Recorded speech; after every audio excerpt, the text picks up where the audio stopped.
which is a topic that is close to my heart. Born into a Guatemalan American family, the country has been influential throughout my life. Both of my parents were born in the city of Huehuetenango, which is known for its rich indigenous culture, natural beauty, and historical significance. In Guatemala, there are 22 various indigenous Maya communities, and the Mam and Cuanjobal are ever present in Huehuetenango. This is also home of the Cuchumatanes Mountains, one of the highest non-volcanic mountain ranges in Central America, where many of the Maya groups live. These mountains are known for their biodiversity and as Guatemala's top producer of high-quality coffee. Huehuetenango was heavily affected during Guatemala's civil war in the latter half of the 20th century. My parents emigrated to California in the 90s, where I was born, and later moved to Washington State, where I was raised.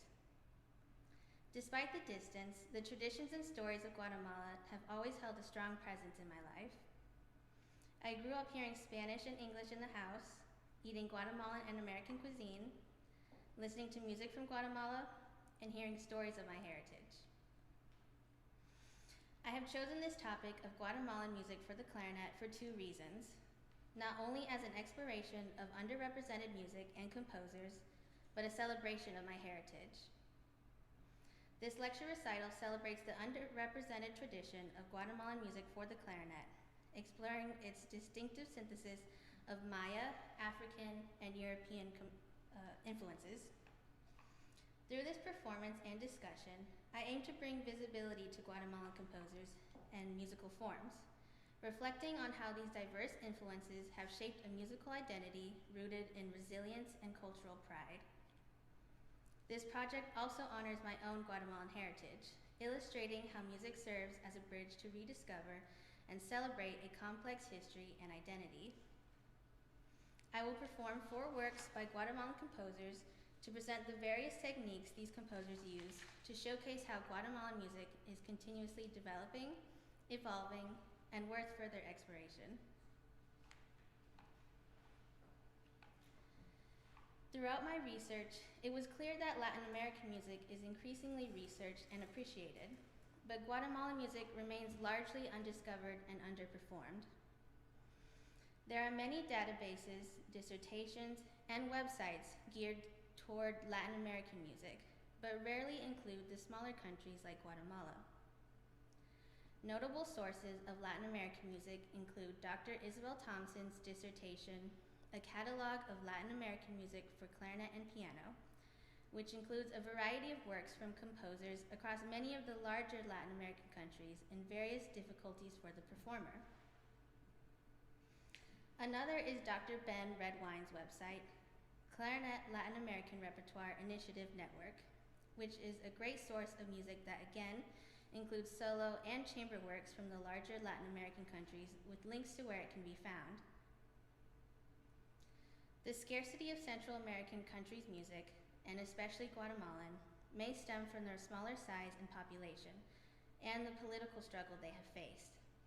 Guatemala has a turbulent past, including a devastating civil war that lasted from 1960 to 1996, that led to countless human rights violations and the genocide of Maya communities.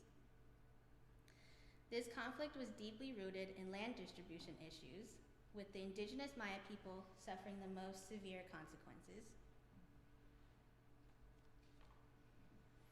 To begin, a history of Guatemala and its music is needed. In the pre-Columbian era, or before European colonization, the Maya civilization inhabited Guatemala, southern Mexico, Belize, El Salvador, and Honduras. Music was an important part of their lives as they used it for rituals, dances, and celebration. They developed a number of instruments, including the drum, flute, and trumpet. In the early 14th century, Spain invaded Guatemala and brought with them their Western instruments and music traditions, including sacred and liturgical music. The larger Maya communities suffered the most at the time of conquest, like the Quiche, as they fought directly against the Spanish and lost, losing thousands of lives, their capital, and their lord Tikkun Uman, who is considered a legendary figure to Guatemalan history. Unlike Hernan Cortez's comparatively fast conquest of Mexico in 1521, Guatemala was a difficult target for the conquistador Pedro de Alvarado, since the Maya people were, quote, an array of small but tenacious groups that had to be confronted one by one. Those who fell were forced to convert to Christianity, which in turn affected their music as they were either discouraged or banned from performing their traditional music, and even had their instruments destroyed.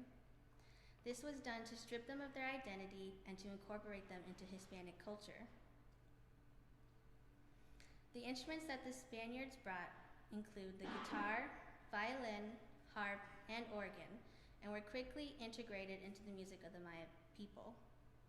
Another instrument brought by the Spanish was an early version of clarinet, known as the chirimia, that is comparable to the sham. Alvarado's war on the Maya was fought well past his death in 1541, with many Maya communities holding off the Spanish rule and defeating them before they were eventually conquered. This is a testament to the resilience of the Maya people. In the 17th century, European music continued to spread throughout the country, and schools were established to train the Maya people in music. Many of the Maya resisted this, though, and attempted to revert back to their former ways, which resulted in a blend of indigenous and European music. As the two cultures mixed, a prominent group of people known as Ladinos became present. This is the Central American word for mestizos, or people of mixed descent of European and indigenous blood. The traditional songs that resulted from this fusion are called son, plural sones, which is a generic term for instrumental songs throughout Latin America. The sones in Guatemala are called son chapin, son guatemalteco, and son maya, as an indication of its country of origin. These sones are harmonically simple, typically following a 1-4-5-7 Roman numeral analysis that gives it a danceable, folk-like quality. They also utilize a 6/8 time signature that is used heavily in Guatemala and allows for a rhythmic swing to occur. The sones include the use of hemiola, a technique of rhythmic displacement that puts emphasis on different beats in a measure to give the illusion to the listener that the time signature has changed. This technique will be heard later and is shown when the time signature feel shifts from 6/8 to 3/4 time. They are free in form and are similar to jazz in the way of featuring the introduction of a theme followed by improvisation by the performer. This is a technique that comes from African influences. We will listen to an example of son maya accompanied by dancing.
Approaching the 18th century, the indigenous Maya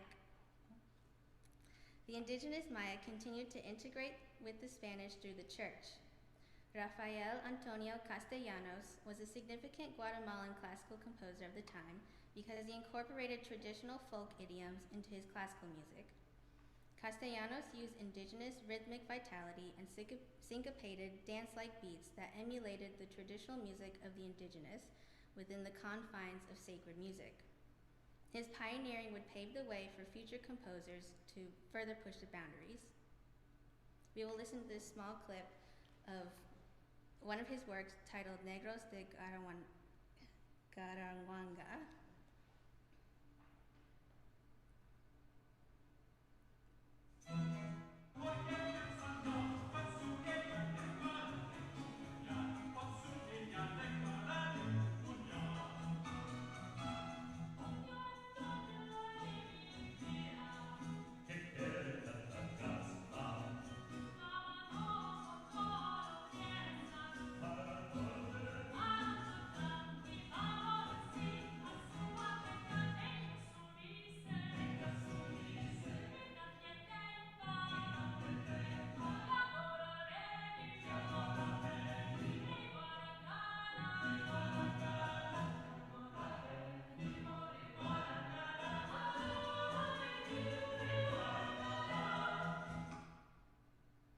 This piece features a 6/8 time signature, which is highly used in Guatemalan sones, and a call and response chorus that is influenced by African musical traditions. Notice the unique addition of maracas, which is not typically used within the sacred context.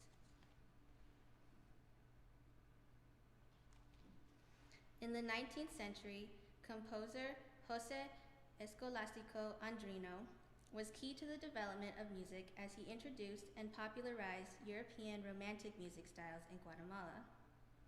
Like Castellanos before him, he was able to incorporate Guatemalan techniques into the European style of music.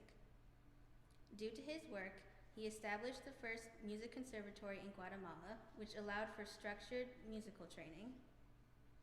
He was among the first Central American composers to write a work for soloists and orchestra, his Andante and Variations for violin. This work is heavily influenced by Western music traditions, as it is highly lyrical and emotive, and follows the popular form of theme and variations, but may still evoke subtle characteristics of Guatemalan music. We will listen to a different example for this.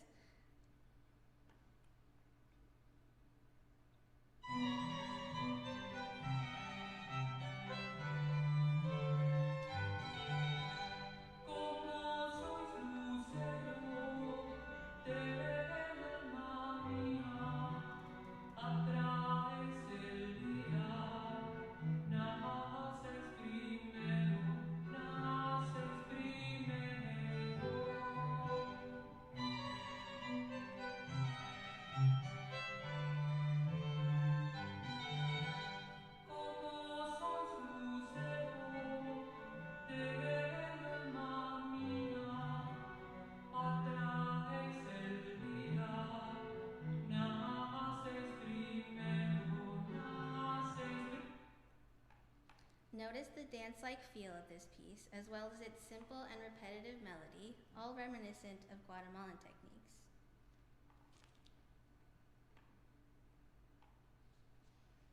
In the 20th century, classical music was growing exponentially in Guatemala.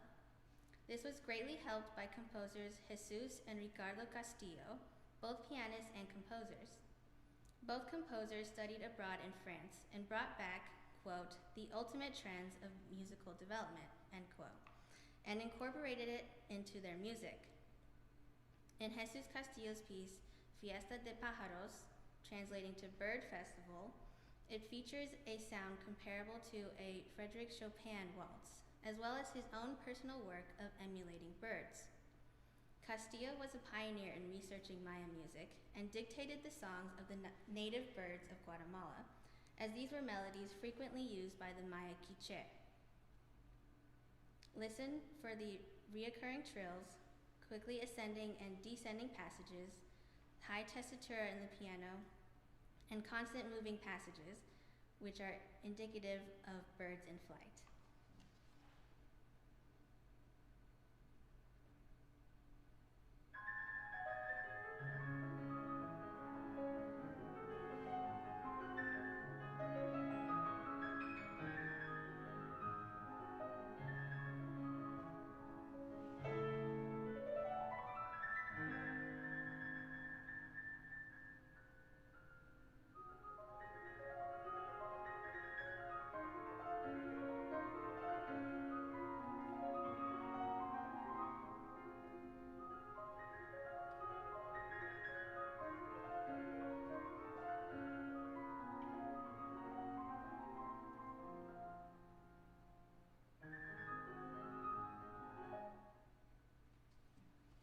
At this time, prominent teachers from Europe began teaching music in Guatemala as well.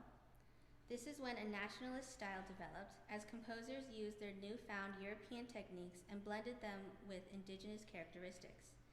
This development has continued to present day, as composers continue to study abroad and bring back Western influences and fuse it with Guatemalan techniques.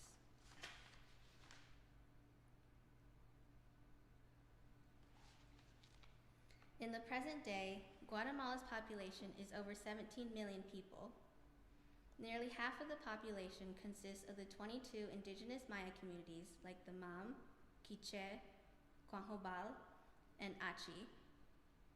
It is one of the only countries in Latin America that has such a high population of the indigenous. A very small percent is Afro-Guatemalans, Garifuna, or mixed African and indigenous Caribbean descent. Guatemalan music is the synthesis of three cultures blending together: the Maya, African, and European. Two aspects make the identification of the Maya people's music difficult. The first being due to the various communities. It is hard to generalize as they are each unique and have yet to be studied thoroughly. Second, through the passage of time and introductions to new people and experiences, each culture fuses together to create something new. For example, in the Nobel Peace Prize winner and living Guatemalan indigenous human rights activist Rigoberta Menchu's self-titled book about the horrors the Maya people had to face during the Guatemalan Civil War, she writes that the chirimia is a traditional instrument used by her Maya ancestors.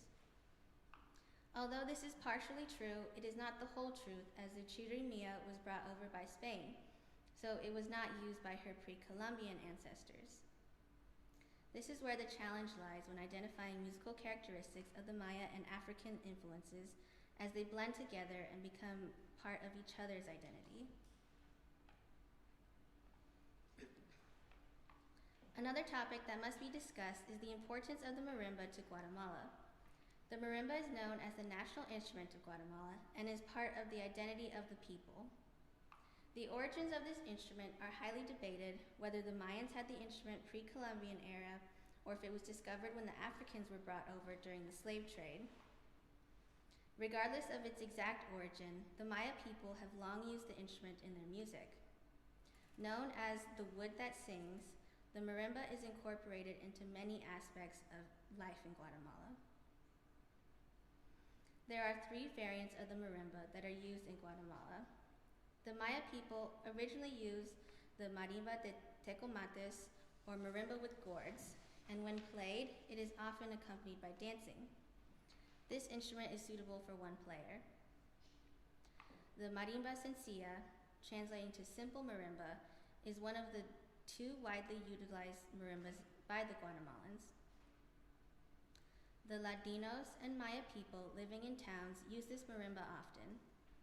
It consists of a single row of keys of 4 to 5 octaves and is large enough to have up to 4 musicians playing at once. The son chapin and son guatemalteco are typically played by the marimba sencilla.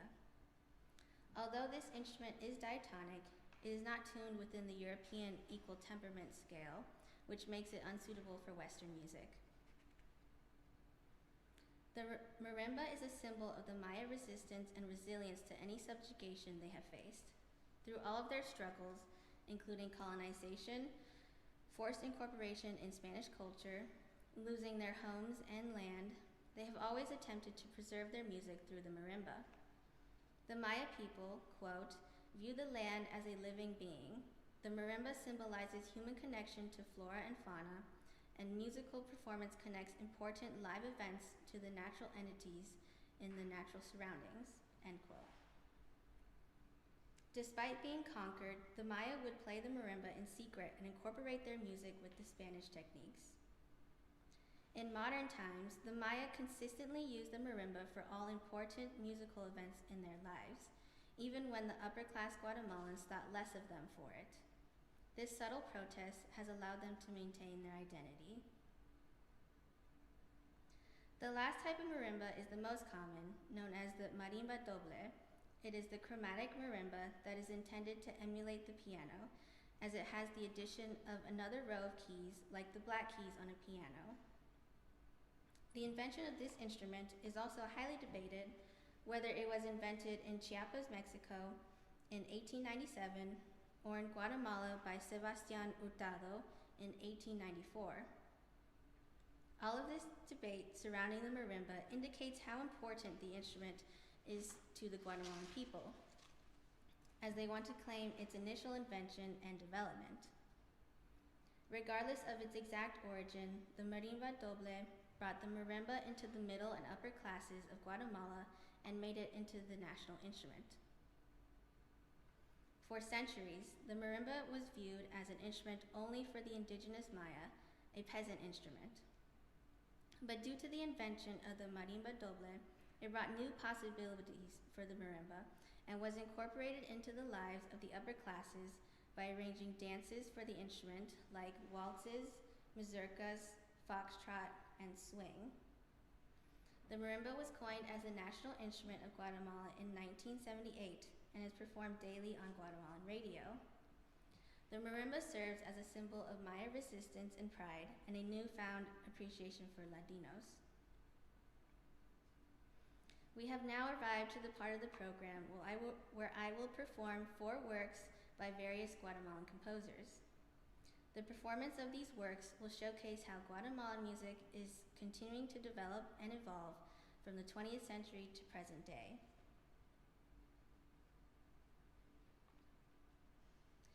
The first piece I will perform is titled Sonata Urbana, Opus 30, composed by Dieter Lehnhoff.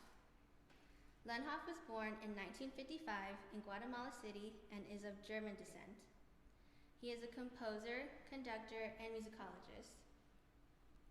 He studied at the Mozarteum University in Salzburg, Austria, and the Catholic University of America in Washington, D.C., where he was awarded his master's and doctoral degrees.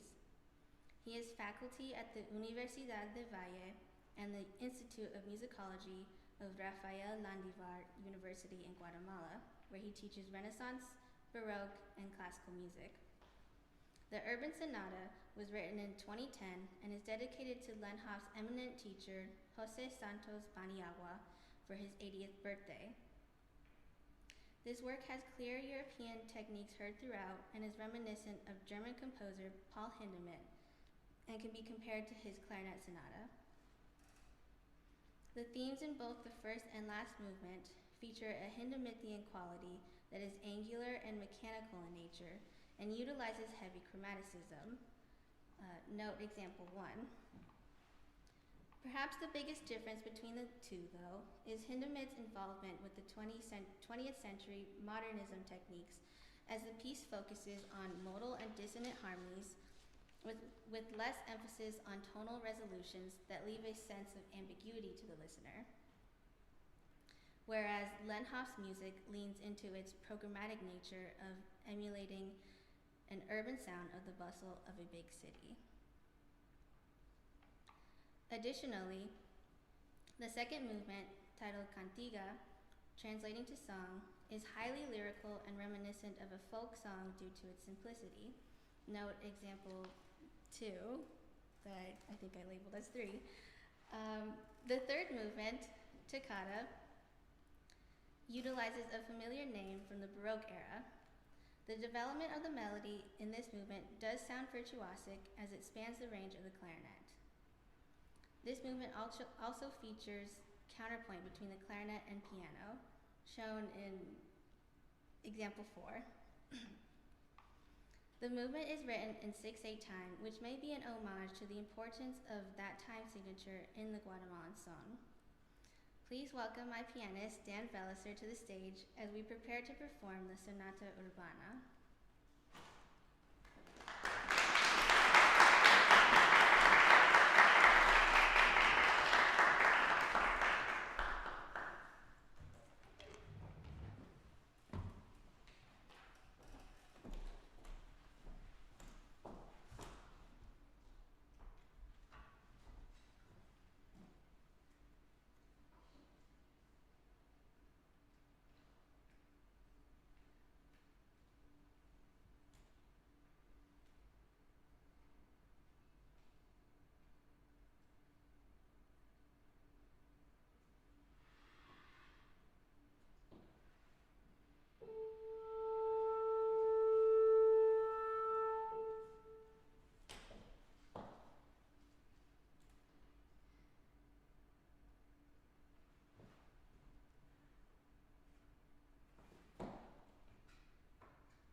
Thank you.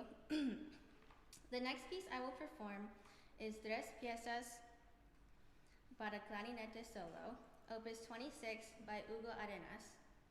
Written in 2014, Arenas is a Guatemalan composer and pianist. This work is dedicated to Sergio Reyes Sagastume, Guatemalan clarinetist and principal clarinet of their National Symphony.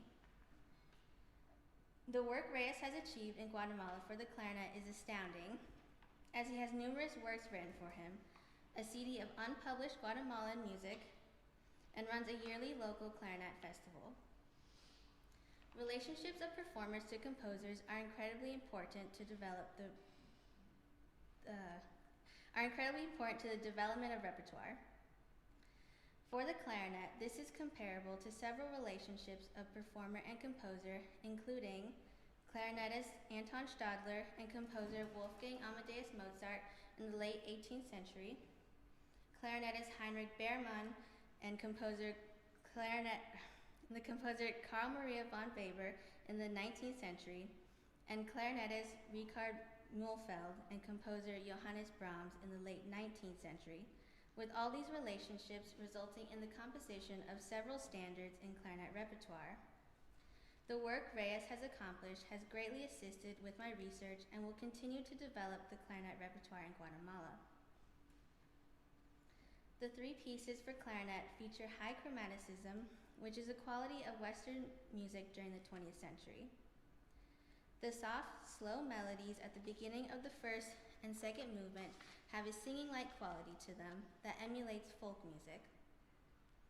The melodies are repetitive, as if someone is repeating a story. Note example 1. Expanding upon this, the second movement begins with a gentle folk-like song. As it grows, it suddenly dissipates into a soft, repeated passage, which could be someone telling a story and repeating themselves, clarifying what they are saying until it becomes clear and moves to the next passage. Note example 2. In the middle section of the first movement, a rhythmic passage that sets a groove that is characteristic of Latin American music is present. Note example 3. A similar groove is set in the third movement as well, and features a unique rhythmic feel of moving from duple to triple that is shown in the introductory theme. Note example 4. It is also written in 6/8 time, a nod to the Guatemalan son. The movement is also through composed, which is a characteristic of marimba music, as it introduces a theme and then expands upon it in an improvisatory fashion until the eventual end. Arenas uses all these Guatemalan techniques within the confines of Western music and makes something that is uniquely Guatemalan. I will now perform this work.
Thank you.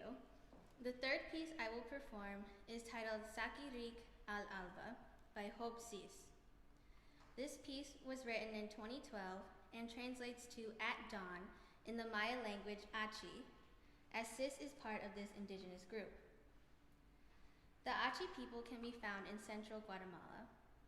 Sis explains that the piece is intended to provoke the sunrise that you get and observe from the beautiful nature of our country, Guatemala. Guatemala is known for its beautiful landscapes, and its original name means land of many trees. The melody is simple and repetitive and features pitch bends, grace notes, and written harmonics as it was originally written for the cello and marimba. The ornaments within the melody are similar to what is typically performed in folk songs, as singers add variety and interest to the simple melody. See example 1. The piece has a sense of nostalgia, a technique that, quote, hundreds of different Latin American regions, nations, and communities express in song, with their vivid impressions of past times, their love of places, and their frequent praise for the local, end quote. The piece pays a certain homage to the indigenous Maya people in its beautiful simplicity. It features clarinet and marimba as a nod to the importance and adoration of the marimba to the country. Just give us a second to transition.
Thank you. The last piece on the program is La Chamusca, composed by Sergio Reyes Mendoza. Written in 1992, it is written for clarinet, violin, cello, vibraphone, and marimba. Reyes, born in 1974, is a New York-based Guatemalan composer, excuse me, violinist, arranger, and educator. He was born in Guatemala City and has resided in New York City for over 2 decades. Reyes is passionate about Guatemalan history and, quote, draws inspiration of events and challenges from Guatemalan and Latin American contemporary societies for his original orchestral and chamber compositions, end quote. La Chamusca, a Guatemalan Spanish word for an informal game of soccer, is meant to, quote, evoke the monotony of the daily life of the country people who work on the plantations of Central America. And more importantly, it recalls how after a long day, the workers, to cope with the harsh working conditions, collect and tie plastic bags to form a ball and improvise a soccer game, a chamusca. After the chamusca, with the momentary relief that it brings them, they go home talking humorously about life experiences while the sun wanes in the darkening sky. While the chamusca is a way to dispel the harshness of rural life, a moment of consolation, is it their only hope to cope with the burden of their social condition and their powerlessness to change it. The piece is a clear commentary on the history of Guatemala, an outrage of injustice.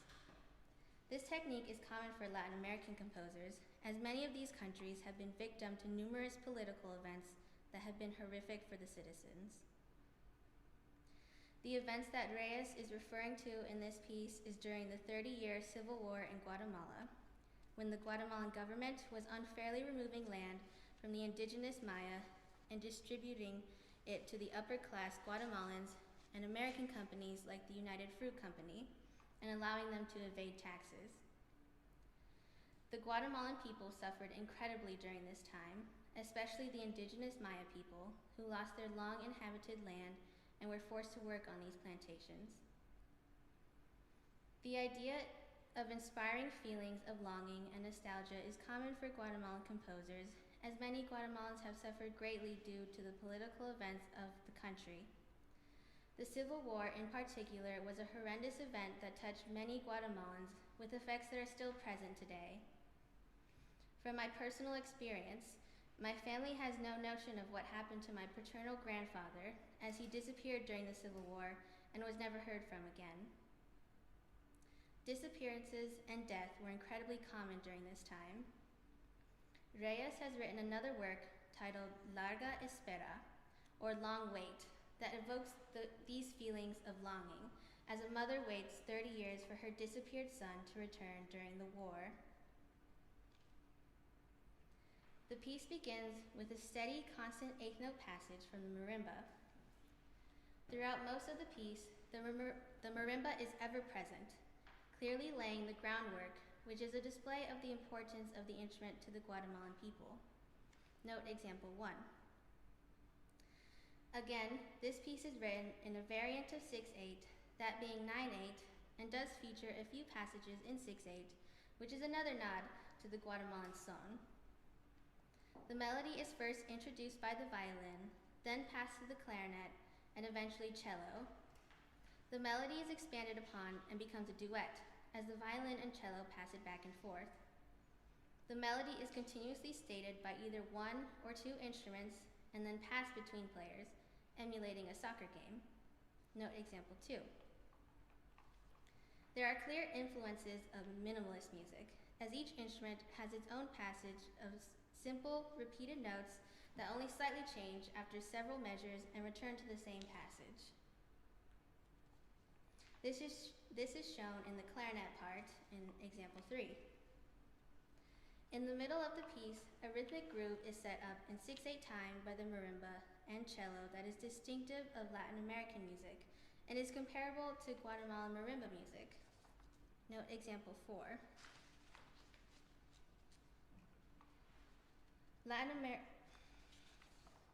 Another Latin American quality present in this music is the use of syncopation, which is used to propel the music forward. See example 5. And now we will transition to the next piece.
In conclusion, this lecture recital has been a journey through the rich, multifaceted world of Guatemalan music, showcasing the unique blend of indigenous, African, and European influences, as well as highlighting the deep cultural significance of its musical heritage.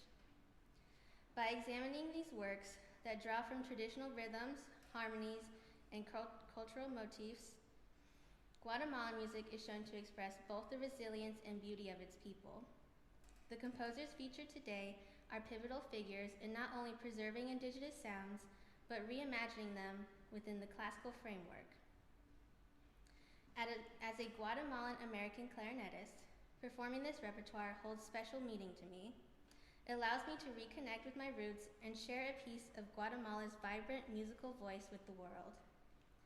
Through this recital, I hope to encourage greater appreciation for Guatemalan music, inspire future research, and showcase the clarinet as a vehicle for exploring underrepresented cultural narratives. I've supplied a handout of part of my research, a document containing a list of works for the clarinet by Guatemalan composers as well as Guatemalan clarinetists. Thank you for joining me in this exploration, and may today's performance deepen your understanding and appreciation of Guatemalan music and its powerful, enduring spirit. Thank you.